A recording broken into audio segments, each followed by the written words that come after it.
નમસ્કાર વિદ્યાર્થી મિત્રો, જય હિન્દ જય ભારત સાથે આજે એકવાર ફરીથી આપણે મળી રહ્યા છીએ, જેમાં મિત્રો આજે આપણે ચર્ચા કરીશું કે જીપીએસસી દ્વારા જે ક્લાસ 1-2 ની ફિલ્મ્સ લેવામાં આવી હતી 20 એપ્રિલના રોજ. તો તેમાં ટોટલ 16 ક્વેશ્ચન છે, જેમાં આપણે વાંધા અરજી ઉઠાવી શકીએ છીએ. અને મોસ્ટલી અમુક કોચિંગ ઇન્સ્ટિટ્યૂટ દ્વારા 9 થી 10 પ્રશ્ન હાઇલાઇટ કરવામાં આવે છે, પરંતુ આજે આપણે 16 ક્વેશ્ચન જોઈશું. ટોટલ 16 ક્વેશ્ચન છે, જેમાં હું તમને તાર્કિક કારણો સાથે કહીશ કે કેમ આ પ્રશ્ન ખોટા છે. અને ટોટલ આપણે 30 તારીખ સુધીમાં આ વાંધા અરજી માટેની લાસ્ટ ડેટ છે, જેથી આપણે 16 ક્વેશ્ચન માટે વાંધા અરજી ઉઠાવી શકીએ છીએ. આપણે સ્ટાર્ટ કરીશું, 1 બાય 1 આપણે ક્વેશ્ચન જોઈશું અને હું તમને કહીશ કે શા માટે આ ક્વેશ્ચનની આન્સર કીમાં રોંગ છે. આ બરાબર છે. તો આપણે સ્ટાર્ટ કરીએ છીએ. હવે મિત્રો અહીંયા જોઈ શકો છો તેમ આ 102 નંબરનો ફાઇનલ આન્સર કીનો ક્વેશ્ચન છે, જેમાં આ ગુજરાતી અનુવાદમાં અને ઇંગ્લિશના અનુવાદમાં ઘણો ફરક પડી જાય છે. ઇંગ્લિશના અનુવાદ પ્રમાણે ચેક કરીએ આપણે તો જીપીએસસી દ્વારા એવું કહેવામાં આવ્યું છે કે જ્યારે પણ તમારે ટ્રાન્સલેશનમાં ઇસ્યુ ક્રિએટ થાય તો ત્યારે જે ઇંગ્લિશની અંદર લખેલું હોય તેને વધારે પ્રાયોરિટી આપવામાં આવશે. તો આમાં ઇંગ્લિશ પ્રમાણે આપણે જોવા જઈએ તો આમાં એમ કીધું છે આ પહેલું સ્ટેટમેન્ટ કે હવે ક્વેશ્ચન જોઈએ કે ગુજરાતમાં મુસ્લિમ રૂલની સ્થાપના થઈ એ પહેલાં ગુજરાતના ટ્રેડિશનલ કયા કયા આર્કિટેક્ચર હતા કે જે ગુજરાતમાં હતા એના વિશે શું કરેક્ટ છે તે આપણે જોવાનું છે. તો આમાં ફર્સ્ટ સ્ટેટમેન્ટ એવું કહે છે કે the architecture of Gujarat featured intricate wood carving, stone lattice and elaborate ornamentation in building. હવે આ સ્ટોન લેટિસની વાત કરી, પણ એમાં કૌશમાં એમ લખ્યું છે કે જાળી વર્ક. હવે જાળી વર્ક એ સ્ટોનમાં પણ થતું હતું અને જાળી વર્ક જે રહ્યું એ સુરતની અંદર આપણે જે સારી રહી એમાં પણ થતું હતું. બરાબર છે. તો જાળી વર્ક જે રહ્યું, આપણે સ્પેસિફિક જાળી વર્કની વાત કરીએ તો એ મુગલ્સના સમયગાળાથી ગુજરાતની અંદર એનું ઉદ્ભવ થયો હતો. તો આ સ્ટેટમેન્ટ રોંગ ગણી શકાય છે. અને જો આ સ્ટેટમેન્ટને રોંગ ગણીએ તો 2 અને 4 એ સાચું બની શકે. બરાબર છે. એટલે આ એક વાંધો આપણે ઉપાડી શકીએ કે જાળી વર્ક જે રહ્યું એ ગુજરાતની અંદર મુગલ દ્વારા જ લાવવામાં આવેલું હતું. બરાબર છે. અને એનું ઇવોલ્યુશન મુગલ સમયગાળામાં આઈ થિંક 17th સેન્ચુરીની અંદર એનો ઉદ્ભવ થયો હતો. તો આ એક ક્વેશ્ચનની અંદર મને ભૂલ લાગેલી છે. હવે જો એને આપણે ગુજરાતીમાં અનુવાદ કરેલું છે તો ગુજરાતીમાં એ લોકોએ એવું લખેલું નથી કે આ જાળી વર્કનું મેન્શન કરેલું નથી ગુજરાતીમાં, પણ ઇંગ્લિશમાં કરેલું છે. હવે આપણે ગુજરાતી ઇંગ્લિશમાં કન્ફ્રન્ટેશન થઈ જાય તો ઇંગ્લિશને વધારે પ્રાયોરિટી આપવાની રહે. તો એ પ્રમાણે જોવા જઈએ તો આ ક્વેશ્ચન રોંગ ગણી શકાય આપણું. કાં તો આ ક્વેશ્ચન કેન્સલ કરવો જોઈએ, કાં તો પછી 2 અને 4 એ સાચો આન્સર થઈ શકે છે. બરાબર છે. અને 2 અને 4 પણ સાચો આન્સર ના ગણાય, કારણ કે જે આર્કિટેક્ચર ડેવલપમેન્ટ થયા ગુજરાતની અંદર એ solely influence by Persian and Central Asian. તો એ તો ખોટું જ થઈ ગયું ને. તો આ ક્વેશ્ચન કેન્સલ થવું જોઈએ. બરાબર. આપણે કેન્સલની અરજી કરવાની થાય આ ક્વેશ્ચન માટે. હવે નેક્સ્ટ ક્વેશ્ચન ઉમાશંકર જોશીનો. હવે આ ક્વેશ્ચન જનરલી અમુક જે એવિડન્સીસ મેં ચેક કર્યા, આપણા જે ગુજરાતના લિટરેચરના એવિડન્સીસ હતા એમાં ચેક કર્યા, તેમાં 1967માં જ લખેલું છે કે ઉમાશંકર જોશીને જે જ્ઞાનપીઠ પુરસ્કાર આપ્યો હતો એ 1967માં આપવામાં આવ્યો હતો. બરાબર છે. જ્યારે અહીંયા લખેલું છે 1968. પણ આપણે જો એનું ક્રિટિકલ એનાલિસિસ કરીએ તો એવું પોસિબિલિટી થઈ શકે કે 1967ની અંદર સરકાર દ્વારા ઘોષણા કરવામાં આવી હોય અને ફાઇનલી એને આપવામાં આવ્યો હોય 1968માં. તો આ એક વસ્તુ બની શકે, કારણ કે જે બી પેપર સેટરે આ ક્વેશ્ચન નીકાળ્યું છે એને જે અંદર લખેલું છે એનું બેઠું કોપી પેસ્ટ માર્યું હશે. તો આ પોસિબિલિટી થઈ શકે. એટલે આ ક્વેશ્ચન આપણે વાંધો ના ઉઠાવીએ તો પણ ચાલે અને વાંધો ઉઠાવીએ તો પણ ચાલે. બરાબર છે. હવે 110મો નંબરનો ક્વેશ્ચન જોઈએ આપણે પ્રોવિઝનલ આન્સર કી પ્રમાણે. તો 4th સદીમાં પંજાબમાંથી મગ પારસી બ્રાહ્મણો ગુજરાતમાં કયા દેવ અને દેવી લાવ્યા હતા? તો રાંદલમાં એ સાચો આન્સર છે. જનરલી રાંદલમાંજીની વાત કરીએ તો ગુજરાતની આર્ટ એન્ડ કલ્ચર તમે જોશો હસુતાબેન સેલાણીમાં, તો તેની અંદર લખેલું છે કે જે સિંધની અંદરથી જે આ લોકો આવ્યા હતા પારસી બ્રાહ્મણો પંજાબ સિંધ રિજનમાંથી, તો એ લોકોએ સૂર્ય પૂજાનો કન્સેપ્ટ ગુજરાતમાં લાવ્યા હતા. હવે સૂર્ય પૂજા સૂર્યદેવની અર્ધાંગીની જે એ રાંદલમાં છે, માટે એ લોકોએ સાથે સાથે રાંદલમાંની પણ પૂજા અર્ચના ચાલુ કરી હતી. એટલે સાચો આન્સર છે રાંદલમાં હસુતાબેન સેલાણી પ્રમાણે. બરાબર છે. પછી આ ક્વેશ્ચન ક્લાસ 11 NCERT એની અંદર ફિઝિકલ જિયોગ્રાફી જે રહી આપણી book physical geography of India, એમાં ચેક કરશો તમે તો એમાં લખેલું છે કે હુંડરૂ જળધોધ જોગ વોટરફોલ એ શ્રાવસ્તી રિવર ઉપર આવેલું છે. ધુઆધાર વોટરફોલ એ નર્મદા શિવ સમુદ્રમ વોટરફોલ. તો આ જેટલા બી વોટરફોલ જે રહ્યા એ દરેક વોટરફોલ એ પ્લેટુ રિજનની અંદરથી શું કહેવાય મીન્સ કે નીચે અંડરગ્રાઉન્ડ આવે છે. બરાબર છે. તો આ ક્વેશ્ચન જે રહ્યું એ રોંગ કેન્સલ થવું જોઈએ, કારણ કે આની અંદર મલ્ટિપલ ક્વેશ્ચન સાચા પડે છે, એટલે આ ક્વેશ્ચન રોંગ થવું જોઈએ. બરાબર છે. હવે ક્વેશ્ચન નંબર 127 ઉપર આપણે ધ્યાન આપીએ તો નાઇટ્રોજન વાયુ તમામ પ્રકારના સજીવની વૃદ્ધિમાં મદદરૂપ થાય છે. તો આ ખોટું સ્ટેટમેન્ટ છે, કારણ કે ઘણા બેક્ટેરિયા જે રહ્યા એ નાઇટ્રોજન ફિક્સિંગ બેક્ટેરિયા છે.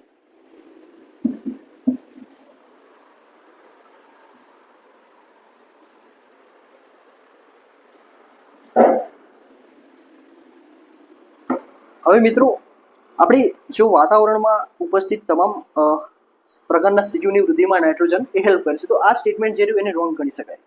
રોંગ કઈ રીતે ગણી શકાય? તો જનરલી વાતાવરણમાં નાઇટ્રોજન એ ઓક્સાઇડના સ્વરૂપમાં હોય છે. હવે નાઇટ્રોજન ફિક્સિંગ બેક્ટેરિયા હોય છે. એ નાઇટ્રોજન ફિક્સિંગ બેક્ટેરિયા જે રહ્યા એ વાતાવરણમાં જે નાઇટ્રોજન એ ઓક્સાઇડના સ્વરૂપમાં હોય છે, તો તેનું નાઇટ્રેટ અને નાઇટ્રાઇટના સ્વરૂપમાં એનું રૂપાંતર કરે છે. બરાબર છે.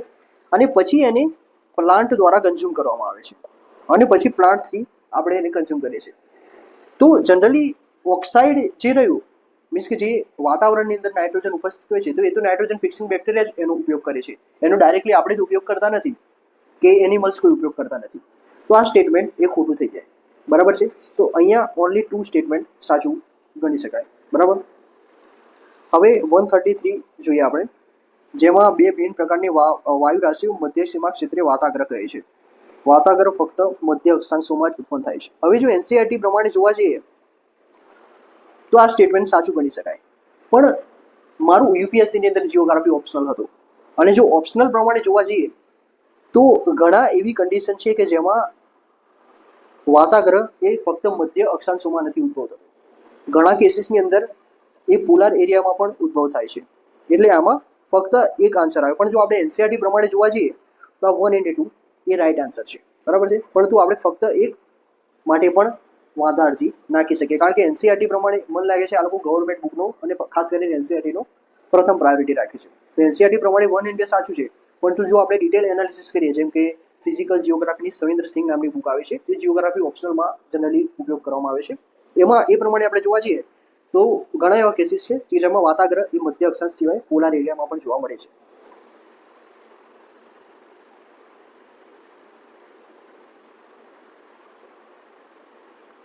હવે આ જે કેસ રહ્યો આ એનસીઈઆરટીનો બેઠો કોપી પેસ્ટ ક્વેશ્ચન છે. બરાબર. જે તાપમાને બાષ્પીભવન શરૂ થાય છે તેને બાષ્પીભવનની ગુપ્ત ગરમી કહે છે. તો આ સાચું સ્ટેટમેન્ટ છે. બરાબર છે. હવાના તાપમાનની વૃદ્ધિ સાથે પાણીને વરાળ બનાવવાની ક્ષમતા જે રહી એ ઘટે છે. બરાબર છે.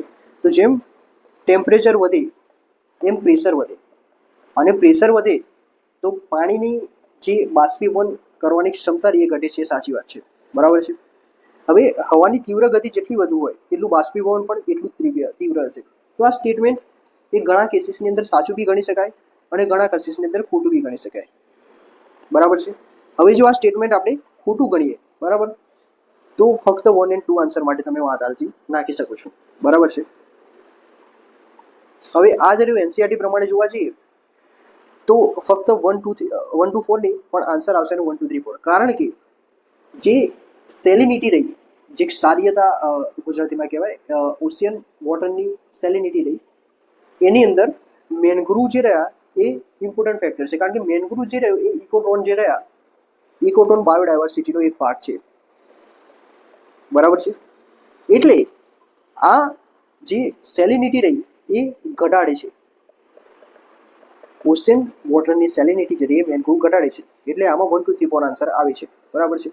અને જીપીએસસીના પીવાયક્યુ આ બેઠો આઈ થિંક એસટીઆઈમાં પણ આ પ્રશ્ન પૂછવામાં આવ્યો હતો, તેમાં પણ ઓલ ઓફ ધી અબોવ જવાબ છે. અને યુપીએસસીના પીવાયક્યુમાં પણ આ ક્વેશ્ચન પૂછવામાં આવેલું છે, તેમાં પણ all of the above answer છે.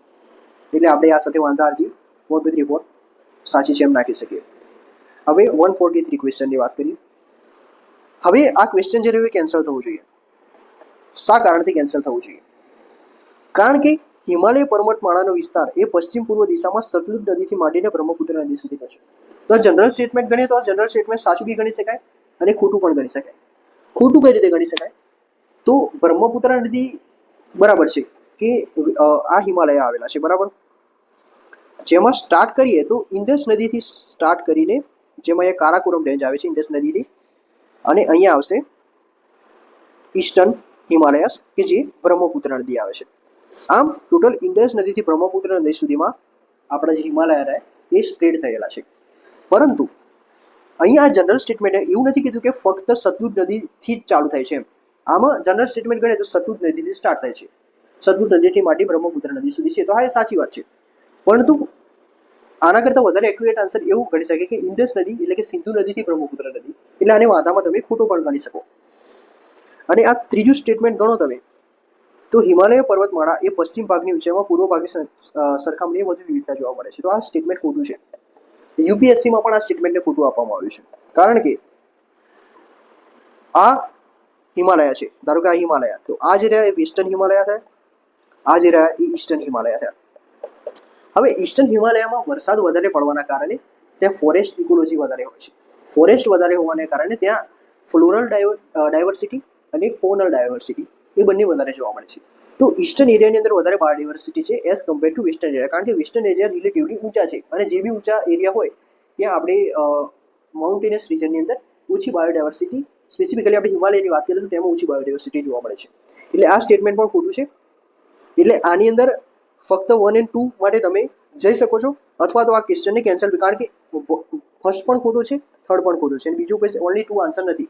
એટલે આ ક્વેશ્ચન કેન્સલ માટે તમે અરજી નાખી શકો છો, બરાબર. હવે 145ની વાત કરીએ. પશ્ચિમ વિક્ષોભ, વેસ્ટર્ન ડિસ્ટર્બન્સ જે રહ્યું, હવે એની જો ડિટેલ આપણે એનાલિસિસ કરીએ, જેમ કે ઓપ્શનલ યુપીએસસી ઓપ્શનલમાં ફિઝિકલ જીઓગ્રાફીમાં સવિન્દ્ર સિંહ નામની બુક આવે છે, તો તેમાં મેં ઓશિયોનોગ્રાફીમાં એનાલિસિસ કર્યું.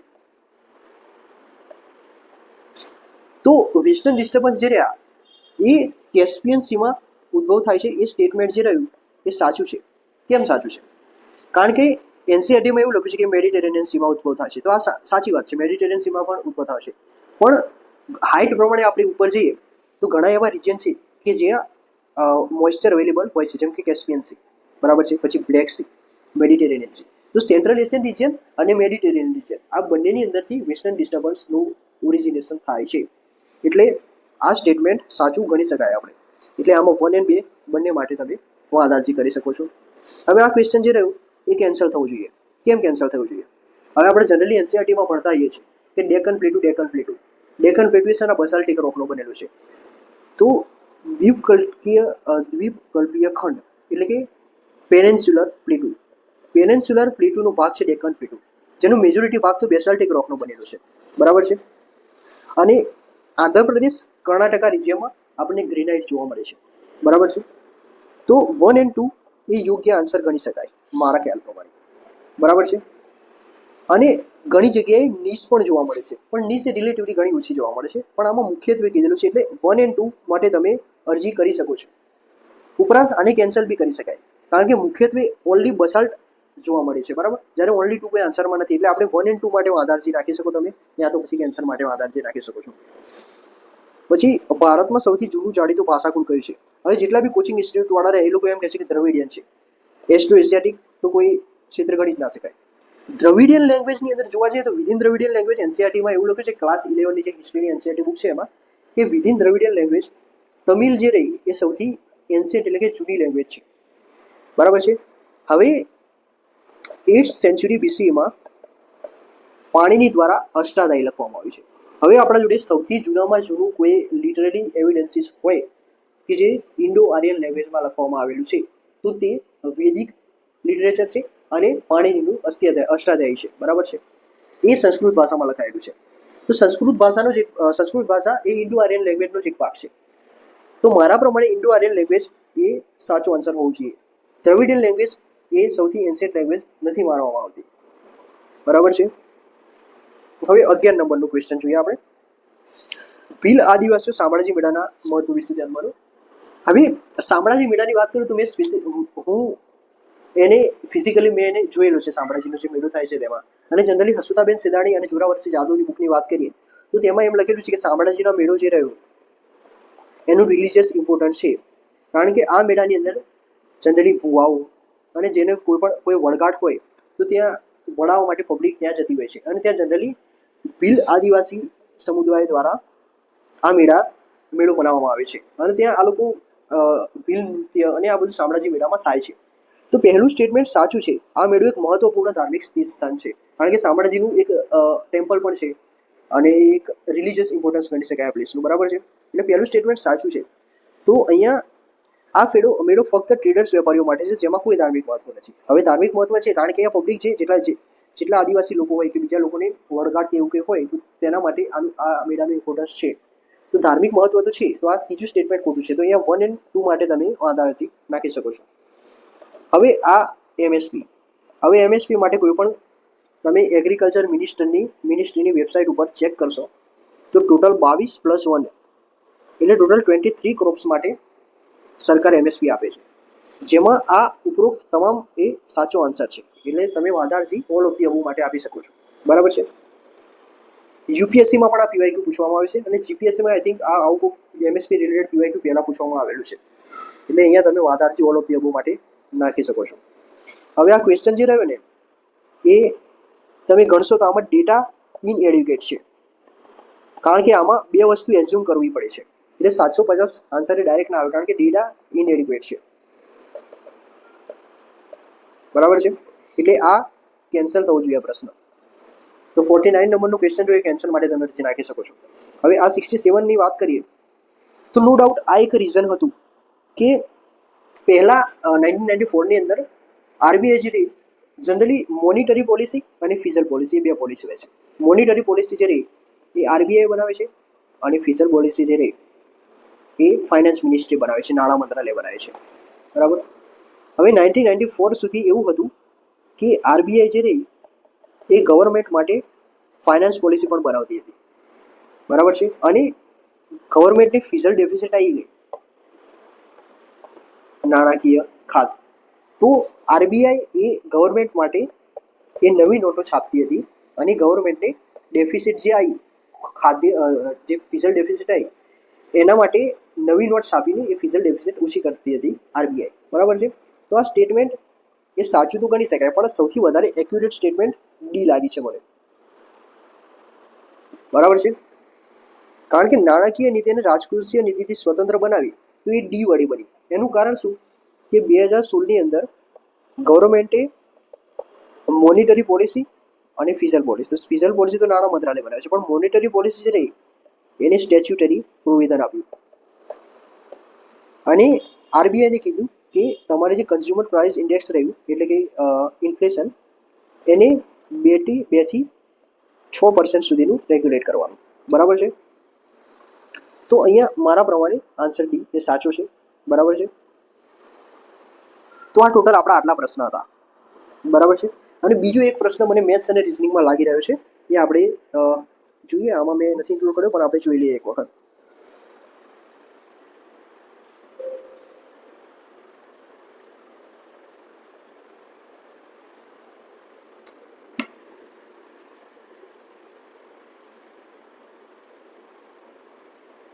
એમાં એક સિલોજિઝમ વાળો પ્રશ્ન રહ્યો ને, એમાં ડેટા ઇનએડ્યુકેટ છે.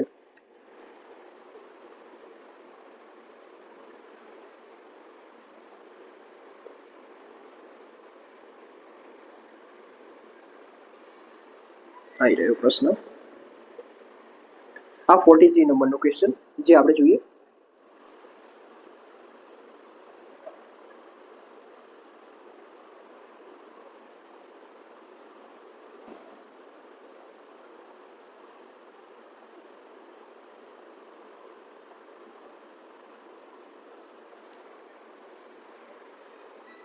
બરાબર, ત્યાં 43 નંબરનો ક્વેશ્ચન જોઈએ આપણે.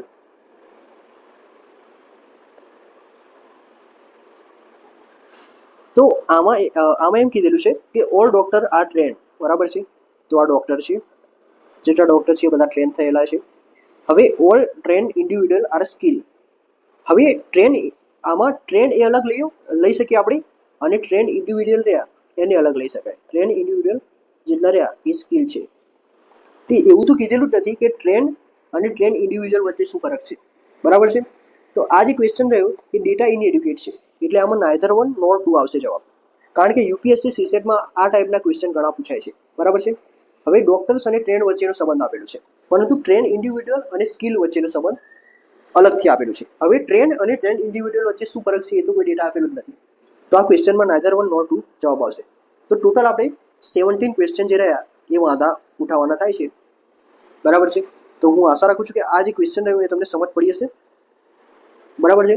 અને 30 તારીખ જે રહી આપણી વાંધા ઉઠાવવા માટેની લાસ્ટ ડેટ છે. અહીંયા આપણે જોઈ લઈએ,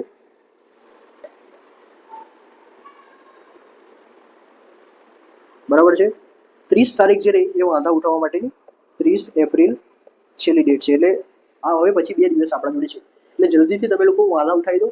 અને જેવી તમારે question I think cut off જે રહ્યું એ 85 to 86 સમથિંગ કટ ઓફ રહેવું જોઈએ, પણ તો એનાથી ઉપર તો નહીં જ જાય કટ ઓફ એવું મને લાગી રહ્યું છે. અને આની અંદર બીજા તમારે 5 થી 7 માર્ક્સ પ્લસ થવા જોઈએ, કારણ કે નવી જે ફાક આવશે તેમાં આ જે ક્વેશ્ચનમાં ભૂલ છે તેના માર્ક સુધારવા જોઈએ, એટલે 5 થી 7 માર્ક બીજા પ્લસ થશે, બરાબર છે.